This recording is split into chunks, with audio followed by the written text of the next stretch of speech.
Well, no surprise, as these executive orders were starting to be signed by the president on day one of his presidency, nearly 200. Now, some of those executive orders, when you say 200, one order may have removed 78 different decisions by the Biden administration, but a lot of executive orders and plenty that are on the target list of the left. So we saw the first target is on birthright citizenship, and this debate about what does this mean under the Constitution when you look at both the qualifications for President of the United States, where you see this kind of natural-born citizen language, and then look at the 14th Amendment, these amendments that were put in place post the Civil War to make sure that Black Americans were able to become U.S. citizens, and the language that is used there. And so there's this interplay.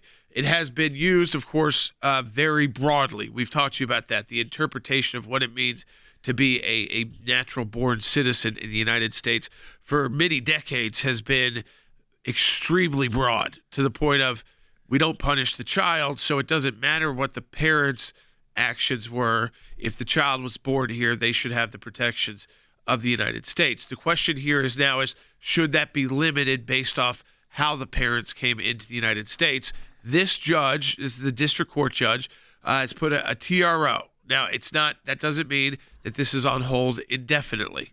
What this means is now that parties have time to prepare a briefing. I want to go right to Harry Hutchinson because, Harry, this was one that when legal scholars started looking at, we knew it was going to be one that would definitely head to courts because there hasn't been a clear definition out of courts really since the 1800s. There were some cases about what exactly the interplay between the birthright citizenship and the natural-born citizen clause in Article 2 for the president who can run for president in the United States, and in the 14th Amendment, which granted wide U.S. citizenship to those who previously, mostly who were slaves, who previously were not treated as citizens of the United States. So there's these double interplays within our laws and in our Constitution.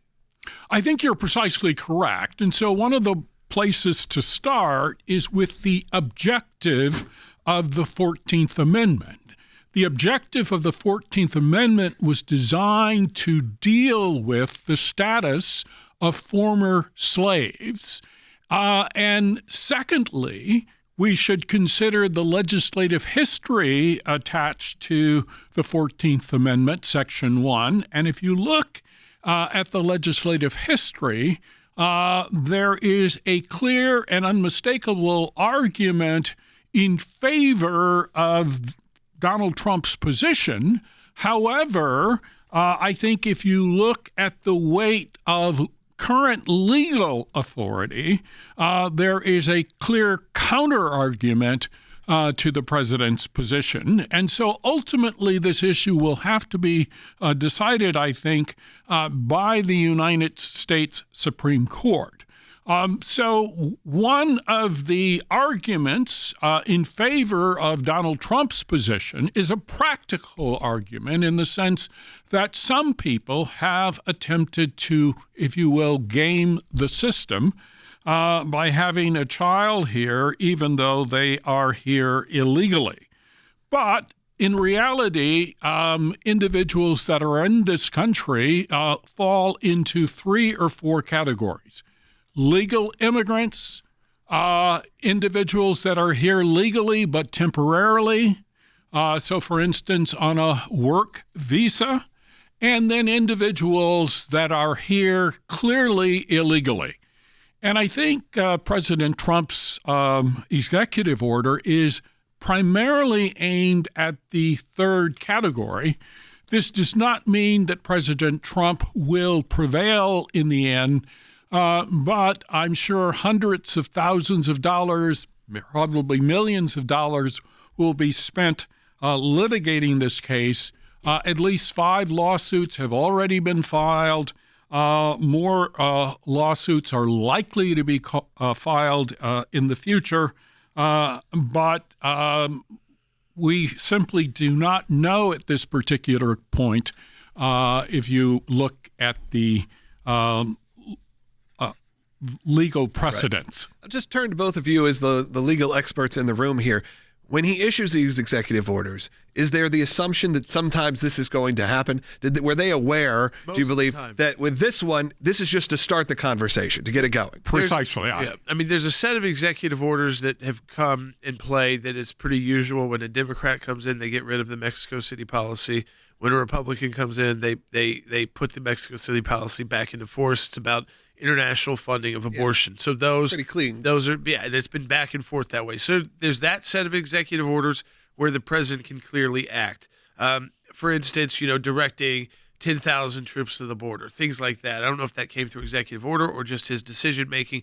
But yeah, I'd say about half the executive orders really aren't up for legal review. It's more these are the policies we're going to be pursuing, and a lot of time the executive orders are teethless until Congress provides them funding to carry them out. Now, some you don't need funding for, like this one. Or declassifying documents and those kind of things that are happening. Declassifying documents. The President of the United States doesn't have to issue an executive order for that. Yeah. The President can declassify anything he wants. He could literally declassify where all of our nuclear weapons are right now. I mean, he has full power to do that. He wouldn't do that, obviously. I don't advise that. No, but I'm saying that is the extent of his power. He is the executive branch of the U.S. government. I know that it's weird for Americans because we're not like a king in a monarchy, but remember, he is the executive branch, the commander-in-chief. And all of those other agencies, their job is to work to implement his policies. The difference between us saying that and the rest of the world that does not have elective democracy is that we have two other branches of government to check that power. So it's not like being a monarch in the sense that I decree executive order and that means it goes into force. Sometimes it just needs money or else it can't be enforced. Sometimes it's going to be challenged in court. Other times it's very easy policy decisions that have been that are easy to do, like the Mexico City policy. Well, and Jordan, if you look at, this is just one that's already had some sort of legal action. It's the most controversial one probably issued on day one. Right, but I mean, our team at the ACLJ has already been putting together lists, analysis of the executive orders, ones that have current lawsuits, ones where we assume based off of just what the reaction is and the nature of it that there will be litigation coming soon. But as you mentioned earlier in the week, when you were in D.C., you were meeting with the lawyers, meeting with the teams to really hone in and focus where, one, the area of expertise within the ACLJ, as well as the practicality of some of the it's at some point, you also have to pick which ones, knowing which other organizations are going to help fight others that we are best primed to help preserve and continue forward.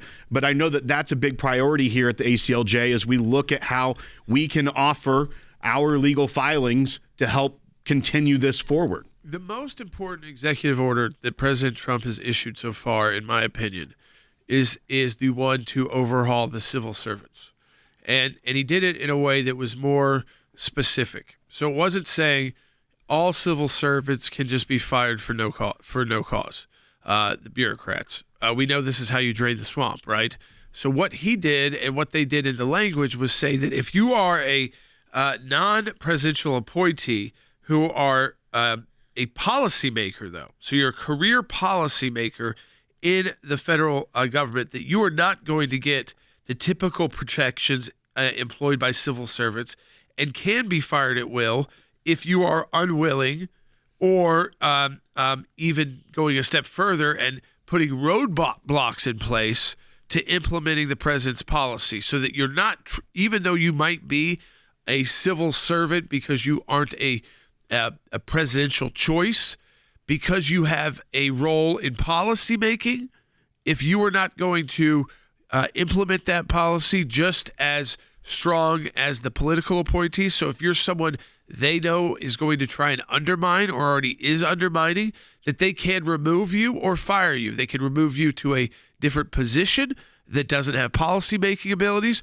or even remove you from the job itself. And there's all that interplay of, well, can you actually fire them, or is it easier just to move them? Right now, it's easier to move them to a place where they have a less influence, because we've got to have this battle first, which is that if you have a policy-making role in the federal government, then you should not also be able to have a new president come in and decide, as that bureaucrat with a policy-making role, that I am not going to follow the implementation of the policies of the duly elected president of the United States that I serve. Even as a bureaucrat, they serve. They take the oath to serve.